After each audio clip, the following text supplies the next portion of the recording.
그러면 이제 제가 두 번째 단락을 얘기해 보도록 하겠습니다. 두 번째는 이제 우리가 나아서 성장했으니 이제 적절한 일자리를 찾고 그리고 자산 형성을 하는 것이 매우 중요한 복지라는 것을 강조하고 싶습니다. 실제로 이제 제가 대학 교수로 있다 보니까 많은 학생들이 일자리를 찾는데 애로사항을 호소를 많이 합니다. 또한 학교에서도 과거에는 뭐 얼마나 학생들을 잘 지도했느냐, 쉽게 말해서 사고를 안 쳐야 돼요. 그 다음에 뭐 성적 관리도 좀 잘해주느냐, 뭐 이런 것에 관심이 있지만 뭐 그런 것은 수치로 잘 안 나오고 가장 눈에 띄는 수치가 세 가지입니다. 하나는 정원 대비 입학생이 몇 명이냐, 이걸 입학률이라고 합니다. 그 다음에 정원 대비 졸업한 학생이 몇 %냐, 이걸 졸업률이라고 합니다. 그리고 이제 그 사이에 재학률이라는 게 있죠. 그 다음에 졸업한 학생이 얼마나 많이 취직이 됐냐, 이것도 4대 보험이 적용되는, 5대 보험이죠. 이 적용되는 사업장이나 뭐 이런 것들을 얘기를 합니다. 그런데 솔직히 가르치는 것도 쉽지 않은데 취직까지 시킨다는 것이 이게 쉬운 일이 아닙니다. 그런데 이제 학생들의 입장에서는 일자리를 어떻게 찾을 것인가? 저는 우리 학생들에게 제일 강조하는 것이 좋은 일자리를 찾는 것이 가장 중요한 복지다라고 얘기를 하고 있습니다. 실제로 최근 조사에 의하면 우리가 말하는 흔히 말하는 좋은 일자리, 뭐 공무원이라든지 교사라든지 이런 좋은 일자리에 처음 들어간 사람의 인생이 결국 나중 인생을 결정짓더라라는 결론이 나왔어요. 쉽게 말해서 이렇게 좀 허드렛 일부터 시작해가지고 성공하기가 쉽지 않더라라는 겁니다. 그 이유는 노동시장이 분절되어 있기 때문에 내부 노동시장으로 처음에 들어가지 않은 한 좋은 일자리를 갖기가 어렵다는 겁니다. 자, 그러면 뭐 좋은 일자리든 아니면 어떤 먹고는 살아야 되기 때문에 어떤 일자리를 찾을 것인가? 제가 우리 학생들에게 워크넷에 들어가서 이렇게 구직 신청을 하라고 제안을 합니다. 워크넷에 들어가서 많은 학생들이 워크넷을 어떻게 들어가요? 그냥 워크넷을 치면 돼요. 우리가 네이버나 무슨 다음이나 구글은 맨날 들어가지 않아요. 그러듯이 그냥 워크넷에 들어가서 구직 신청을 하고 그리고 어떤 일자리가 있는지를 살펴봐라, 이렇게 얘기를 합니다.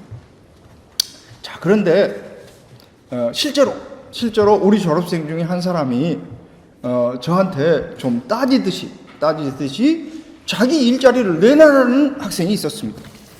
그래서 제가 복지는 욕구에 대한 서비스입니다. 그러니까 그냥 일자리 내놔라고 이 얘기를 하면 내줘야죠. 그래서 제가 직업학교에 등록하라고 이 얘기를 했습니다. 그러면 직업학교에 등록을 하면 거의 이렇게 대학 막 졸업한 학생들은 거의 등록금이 별로 없습니다. 또 약간의 훈련 수당도 좀 주기도 하고 또 경우에 따라서 자격증을 타면 뭐 성과금도 줘요. 그런데 대개 자격증을 취득하기 직전까지 일자리를 갖는 경우가 많습니다. 이유가 뭘까요? 이렇게 합니다. 만약에 여러분들이 이렇게 가수가 되기 위해서 무슨 경쟁 프로그램에 간다고 합시다. 그러면 노래방에 가서 노래를 준비하는 것도 방법이지만 뭐 좋은 기획사에 가서 연습생으로 일하는 것이 훨씬 더 가수가 될 확률이 높을 겁니다. 마찬가지로 직업학교에 등록해서 예를 들어서 뭐 엑셀을 배운다든지 뭐 뭔가를 배우면서 거기에서 구직 신청을 또 하면 직업학교는 또 많은 업체를 알고 있기 때문에 그 그 업체에서 사람을 뽑을 때 이 사람을 추천을 합니다. 자, 그러면 이게 장점이 있습니다. 직업학교의 입장에서는 취업이 되면 성과금이 나옵니다. 직업학교에 성과금이 나와요. 자, 그 다음에 대체로 이 직업학교에서는 그 기관에서 채용을 하면 약간의 성과금을 받을 만한, 그러니까 고용지원금을 받을 만한 사람을 또 연결시켜 주기도 합니다. 그러니까 월급을 200만 원을 줘야 되는데 매달 뭐 30만 원씩 혹은 50만 원씩 6개월 동안 만약에 지원을 받는다면 업체 입장에서는 300만 원을 버는 겁니다. 자, 그러니까 이 일자리를 가질 가능성이 높아지죠. 자, 이처럼 일자리를 찾는 방법을 알려 줘야 되는 거죠. 일자리를 찾는 방법. 자, 그래서 이제 일자리를 찾았다. 그러면 우리나라의 일자리는 크게 세 가지입니다. 대기업, 중소기업, 중견기업 이렇게 얘기를 하는데, 대기업은 우리가 흔히 말하는 큰 회사와 그 계열사들입니다. 여기에 취업하면 특별히 지원해 주는 것이 많지 않지만, 다른 중소기업이나 중견기업에 취업을 하면 내일 채움 공제라는 것을 들을 수가 있습니다. 자, 혹시 여기서 내일 채움 공제에 대해서 알고 계신 분 계셔요? 예. 예. 내일 채움 공제라는 것은 중소기업에 가입한 이렇게 취직한 사람이 2년 동안 500만 원을 저축을 하면 2년 후에 만기가 되면 돈을 주는 제도예요. 만기가 되면 얼마쯤 줄까요? 자, 300만 원? 1000만 원? 1000만 원. 300만 원 넣고 1000만 원을 준다고요? 3배를 줘? 얼마를 줘요? 2배를 줘요? 아닙니다. 300만 원 넣고 1600만 원 이상을 받도록 설계가 되어 있습니다. 더블도 아니요. 예. 그런데 이게 어떻게 되어 있느냐? 만기 때 주는 것이 아니라, 예를 들면 가입하면 얼마 좀 지원해주고, 뭐 한 3개월 되면 얼마 지원해주고, 6개월 되면 얼마 지원해주고, 이런 식으로. 그래서 결국은 만기를 채워야 많이 받도록 설계가 돼 있어요. 심지어 뭐 한 3년 동안 한 500만 원 정도를 넣으면 대충 뭐 2,500만 원 이상 이렇게 지원해주는 그런 제도도 있어요.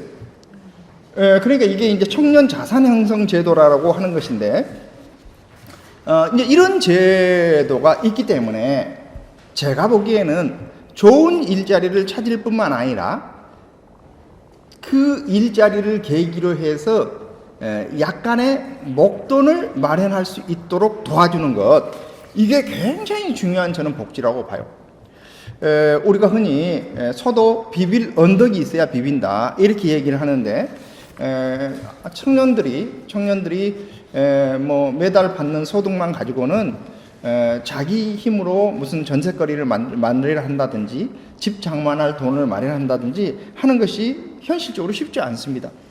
그렇기 때문에 이제 이런 제도를 활용을 해야 되는데, 그러면 지금이라도 가입하면 해주느냐? 아니에요. 취직하고 며칠 안에 해야 됩니다. 그리고 이걸 또 회사에서 적극 도와줘야 되도록 되어 있어요. 그러니까 이제 어떻게 보면 이런 제도를 적극적으로 활용하도록 우리가 알려주고, 또 있는 것을 적극적으로 활용하도록 해줘야 됩니다. 이것 말고도 시도마다 많은 지원제들이 있습니다. 특히 뭐 서울이나 경기도나 제가 살고 있는 광주 같은 경우에는 청년들이 청년센터라는 곳에다가 신청하면 지원해 주는 제도들이 적지 않습니다. 예를 들면 뭐 한 달에 한 50만 원씩 6개월 정도. 그럼 어떻게 지원해 주느냐? 청년센터의 홈페이지에 들어가서 나는 이러이러한 사람인데 지원을 받고 싶습니다. 그러면 예산의 범위 안에서 일단 지원해 줍니다. 그리고 어떻게 그 돈 가지고 어떻게 했느냐? 내가 뭐 공부도 하고 있고 뭐 그 돈 가지고 이렇게 적극적으로 살고 있습니다라고 레포트를 쓰게 돼 있어요. 그리고 간혹 온라인 교육이나 오프라인 교육에도 참가합니다. 일종의 그냥 취직 준비하는 동안에 어머니 아버지한테 손 벌리지 말고 써라 이런 돈입니다. 그런데 이제 그것도 알고 신청하면 주고, 모르고 신청하지 않으면 안 줍니다. 그런데 이런 제도들이 지난 몇 년 사이에 엄청나게 늘어났습니다. 그래서 저는 바로 이제 이런 청년들이 주로 일자리를 찾거나 자산 형성의 계기가 되는 기회들을 적극적으로 활용하도록 도와주자라는 겁니다. 이건 아마 우리 전통적인 사회복지사들이 학교에서 배웠을 그런 뭐 과목들, 예를 들면 사회보장론이라든지 이런 과목에서는 거의 가르쳐주지 않았던 것이고 여러분들이 조금만 좀 관심 있게 살펴봐야 찾을 수 있는 것들입니다.